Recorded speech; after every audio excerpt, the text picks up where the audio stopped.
అయోధ్యలో రాముడి విగ్రహ ప్రాణ ప్రతిష్ఠ సందర్భంగా దేశమంతా కూడా పండుగ వాతావరణం నెలకొంది. ఉమ్మడి కరీంనగర్ జిల్లాలో కూడా అన్ని ఆలయాలకు కూడా పండుగ వాతావరణం నెలకొంది. కరీంనగర్లోని చైతన్యపురిలో కరీంనగర్ ఎంపీ బండి సంజయ్ ప్రత్యేక పూజల్లో పాల్గొన్నారు. సార్ చెప్పండి, మొత్తంగా మీకు ఈ అయోధ్యకు సంబంధించి కూడా మీకు గత ఎన్నో సంవత్సరాల నుంచి కూడా పోరాడినటువంటి మీరు ఈ రోజు ఆ కళ సాకారమైంది, ఎట్లా ఉంది? ఈ అనుభూతి ఎట్లా ఉంది? చాలా సంతోషకరమైనటువంటి సందర్భం ఇది. ఇవాళ ప్రతి హిందూ కూడా నేను హిందూ అని చెప్పి సగర్వంగా తలెత్తుకొని తిరిగేటువంటి రోజు ఈరోజు.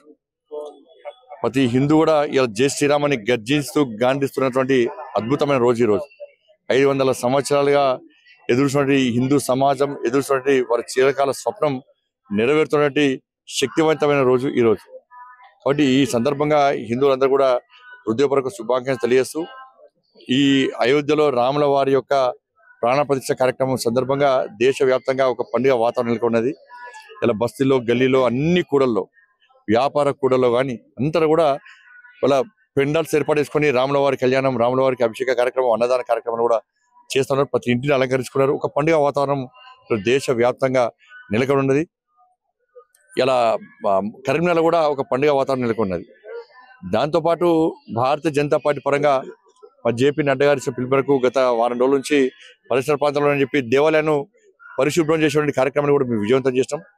వాళ్ళ ట్రస్ట్ ఇచ్చిన పిలుపు మేరకు సాయంత్రము 5 గంటలకు 5 జ్యోతులను వెలిగించే కార్యక్రమాన్ని కూడా హిందువులందరూ విజయవంతం చేయబోతున్నారు.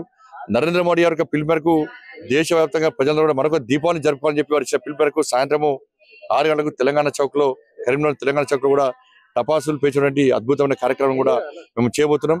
మహాశక్తి కరీంనగర్ మహాశక్తి ఆలయంలో కూడా ఇవాళ అయోధ్య రాముల యొక్క నమూనాను ఇవాళ వెంకటేష్ అనేటువంటి ఆర్టిస్ట్ కూడా ఇక్కడ తయారు చేయడం జరిగింది. చాలా మంది భక్తులు వచ్చి సెల్ఫీ తీసుకునేటువంటి ప్రయత్నం చేస్తా ఉన్నారు. 90వ దశకంలో జరిగినటువంటి కరసేవలో మీరు పాల్గొనడం జరిగింది. మొత్తంగా అప్పుడు జరిగినటువంటి పరిస్థితి ఎట్లా ఉండే, నిర్బంధం ఉండేది? అప్పుడు జరిగినటువంటి పరిస్థితి సాయంత్రం ఆడతాను అంతా జై శ్రీరామ్. ఇది మొత్తానికైతే ఇది 90 దశకు జరిగినటువంటి కరసేవలో తాము పాల్గొన్నాం. అదేవిధంగా ఏళ్ల కాలం నాటి ఒక ఈ కార్యక్రమం మొత్తానికి విజయవంతమైంది. ఈ రోజు అయోధ్యలో జరుగుతున్నటువంటి రామ ప్రతిష్ఠ సందర్భంగా మొత్తంగా దేశవ్యాప్తంగా కూడా పండుగ వాతావరణం నెలకొంది. సో మొత్తంగా ఈ పండుగ వాతావరణంలో కూడా ప్రజలందరూ కూడా మమేకాలని కూడా ఎంపీ బండి సంజయ్ కోరుతున్నారు. కెమెరామెన్ కిషోర్తో రామకృష్ణ, ఐడ్రీమ్ న్యూస్, కరీంనగర్ నుంచి.